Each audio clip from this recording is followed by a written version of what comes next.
لا أكتب سوى حب وعتاب وغزل، ولا لي دخل بالدولة والكلام السياسي.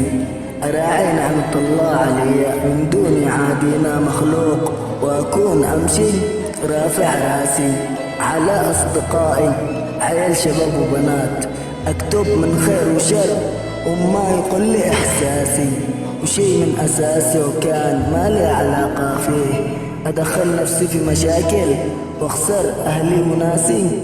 شاعر لا كتبت بكتب ما يعجب القوم، ليفخروا بي ويشجعوا طموحي وحماسي. مواطن عادي خلفه 8 رجال، مواطن عادي خلفه 8 رجال، منهم أخوانه وأمه وأبوه، منهم الشي الأساسي. حكمة وقالوا إن كل مؤذي مزال، دل آذي ولا يؤذونا وذوق المر من كاسي. تحصل رجل وكسره ولا تحصل لسان، بما قالت أنا للساني تنطق بتتكسر براسي.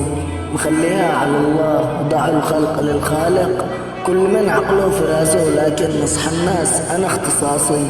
الموهبة من الله لي، يعني لو لي رزق منها بشله، ولا ماليش بكتب لما حتى آخر أنفاسي. قصيدة وكتبها الشاعر أبو القاع العدني عبد الرحمن محمد بن محمد علي أحمد اسم الخماسي.